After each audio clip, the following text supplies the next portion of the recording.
একজন এমপি প্রার্থীর নির্বাচনী ইশতেহার ঘোষণা। অনুষ্ঠানের ভেন্যু হিসেবে আপনার চোখের সামনে হয়তো কোনো অডিটোরিয়ামের ছবি ভেসে উঠছে, পেছনে চকচকে ব্যানার, সাজানো গোছানো চেয়ার টেবিল, আরও কত কি। কিন্তু না, অবাক কাণ্ডই ঘটালেন এই এমপি প্রার্থী।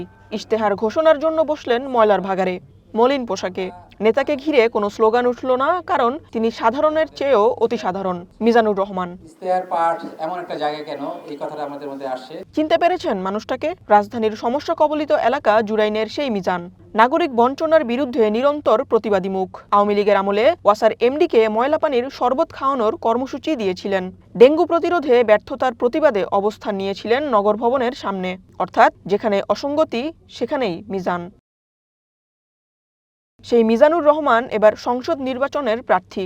স্বতন্ত্রভাবে ভোট করছেন ঢাকা ৪ আসনে। প্রতীক ফুটবল। প্রাথমিক বাছাইয়ে মনোনয়ন বাতিলের পর আপিল শুনানিতে প্রার্থিতা ফিরে পান মিজানুর রহমান। আপাতত ছুটছেন ভোটারদের কাছে। গ্যাস সংকট, জলাবদ্ধতা ও নিরাপত্তাকে গুরুত্ব দিয়ে ঘোষণা করেছেন ইশতেহার।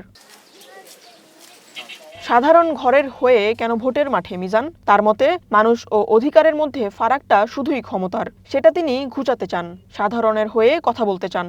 পেশি শক্তির বদলে স্বচ্ছতার রাজনীতি করতে চান। কেন প্রার্থী হলাম, অনেকের প্রশ্ন হতে পারে। প্রায় নির্বাচনের প্রার্থী হওয়া আর এমপি প্রার্থী অনেক সাহসের বিষয়। আসলে সাহস পেয়েছে, এটা সত্য। আর ম্যাচ খারাপ করে নির্বাচন করতে আসি। প্রার্থীদের এইভাবে ছেড়ে দেওয়া যে সংস্কৃতি তৈরি হয়েছে, এটা যদি চলতে থাকে না, তাহলে আপনার আমার কপালে আগামীতে একই অবস্থা হবে।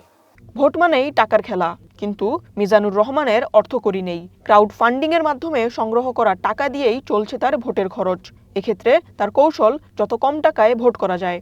সবার আগে এলাকার মানুষের জন্য একটি ফোন নাম্বার দিয়ে এমপির হটলাইন চালু করা হবে। এমপি ওয়েবসাইট বানানো হবে একটি। এই হটলাইন ও ওয়েবসাইটে নাম পরিচয় দিয়ে যে কেউ যে কোনো সমস্যার কথা জানাতে পারবেন।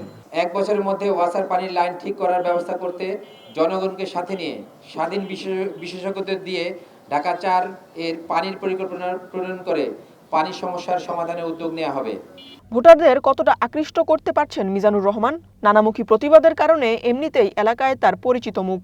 ফলে তার ভোটে দাঁড়ানোকে ইতিবাচকই মনে করছেন স্থানীয়রা। আমার কাছে মনে হয়েছে উনি যোগ্য লোক। তাছাড়া শুধু এই এমপি ইলেকশনে নয়, তার আগে থেকে উনি মোটামুটি এলাকার জন্য নিজের থেকে অনেক কিছু করছে। যেমন আমাদের ঢাকা ওয়াসার পানির প্রবলেম ছিল, উনি সেগুলো সলভ করার জন্য ওয়াসার এমডিকে শরবত খাওয়াইতে চাইছিল। তারপরে রামপাল বিদ্যুৎ কেন্দ্র আমরা দেখছি, উনি আগে অনেক নিউজে আসছে। ক্ষুদ্র ব্যবসায়ী মিজানুর রহমান জুরাইনে থাকেন। বাড়ির পাশেই তার ছোট্ট দোকান। সেই দোকানের আয় দিয়ে চলে এই এমপি প্রার্থীর সংসার। জয় পরাজয় যাই হোক, সবসময় মানুষের হয়ে কথা বলতে চান মিজানুর রহমান। ইশতেহারের ব্যতিক্রমী ধরন নিয়ে আলোচনায় ঢাকা ৪ আসনের সংসদ সদস্য প্রার্থী মিজানুর রহমান। ব্যতিক্রমী স্বভাব ও ভিন্নধর্মী প্রতিবাদের কারণে নজর কেড়েছেন ভোটারদের। স্বতন্ত্র প্রার্থী হিসেবে নির্বাচনে গিয়ে দলীয় প্রভাবমুক্ত রাজনীতি করতে চান। তাই তো দীর্ঘদিনের দুর্দশা ভুলে মানুষ চায় বাস্তব পরিবর্তন। Tanzin Akter, one news, Dhaka.